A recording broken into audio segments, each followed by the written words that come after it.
श्री बाबा तारा जी की कुटिया में बाबा जी का जन्म फागुन की शिवरात्रि का, परमलीन बाबा जी सावन की शिवरात्रि को हुए 27/7/2003 में। तारीखों के हिसाब से तो आज ही बाबा जी ब्रह्मलीन हुए, लेकिन उस दिन शिवरात्रि थी, तो बाबा जी का जो भी दोनों महोत्सव शिवरात्रि को मनाए जाते हैं और हज़ारों लोग यहाँ आकर आशीर्वाद लेते हैं, प्रसाद ग्रहण करते हैं। उसी कड़ी में बाबा जी की कुटिया में हर शिवरात्रि पे जब ये मेला लगता है तो पीछे श्री प्रदीप मिश्रा जी आकर शिव पुराण की कथा कर गए थे।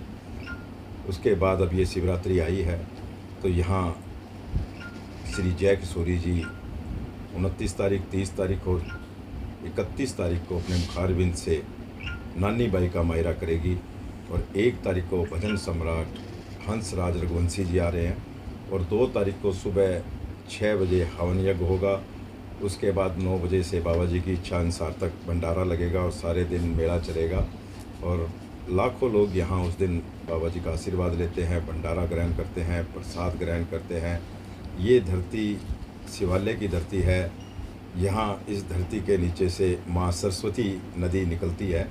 जहाँ बाबा जी ने ये जगह चुनी, जहाँ बाबा जी यहाँ विराजमान हुए और जब बाबा जी चोले में थे अपने, तो ये उस टाइम एकदम जंगल था। और जब बाबा जी ने अपना मन बनाया कि मैं शिवरात्रि के दिन ब्रह्मलीन होऊंगा, अपनी इच्छा के अनुसार उन्होंने हरिद्वार के अंदर गंगा के किनारे पर अपना चोला छोड़ा शिवरात्रि के दिन। उस दिन के बाद यहाँ पहले ही बता के गए थे कि यहाँ कुटिया में एक शिवालय बनेगा, नंदी बनेगा, यहाँ पार्क बनेंगे, यहाँ पक्षी आकर कुछ ना कुछ खाएंगे और यहाँ लाखों लोग आएंगे। यहाँ पर खुले दर्शन होंगे, क्योंकि बाबा जी जब चोले में थे तो किसी को दर्शन नहीं देते थे। वो अपनी एकांत में अपनी शिव भोलेनाथ की तपस्या में लगे रहते थे।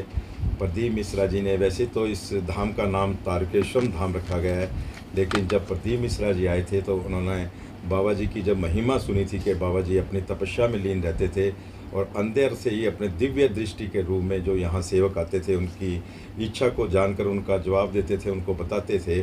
तो यहाँ उन्होंने एकांतेश्वर महादेव का नाम रखा गया था उस टाइम यहाँ पर।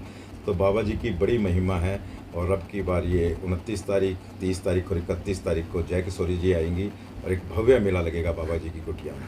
यहाँ धीरेन्द्र शास्त्री जी बागेश्वर धाम के अभी 13 सितंबर से लेकर 17 सितंबर तक यहाँ आ रहे हैं बाबा तारा कुटिया में और यहाँ पर 5 दिन की हनुमत कथा का पाठ करेंगे यहाँ पर।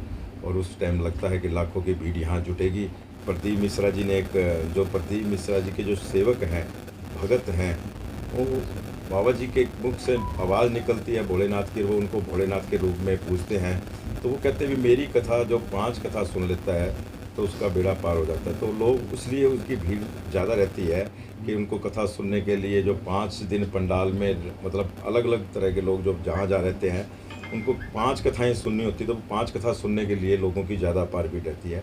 उनकी भी कथा अब अगली साल आ गई है, 15 फरवरी से लेकर 22 फरवरी तक वो भी आ रहे हैं, क्योंकि 5 कथा भाई गोपाल कांडा जी ने सिरसा के परिवार के लिए, उन्होंने भाई गोपाल कांडा जी कहा ये मेरा परिवार है सिरसा, और आपने कहा कि 5 कथा सुननी चाहिए पंडाल के नीचे जाकर। तो मेरे सिरसा का परिवार है जो कहीं नहीं जा सकता, या किसी की इच्छा चला जाता है लेकिन पूरा सिरसा नहीं जा सकता मेरा परिवार, तो आप 5 कथाएं यहाँ ही करें इसी पंडाल में बाबा तारा कुटिया में।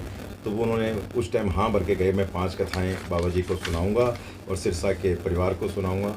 तो वो भी आ रहे हैं अगली बार 15 फरवरी से लेकर 22 फरवरी तक। 5 कथाएं उन्होंने बोली है, 5 कथाएं वो अपने मुख से यहाँ इस पंडाल के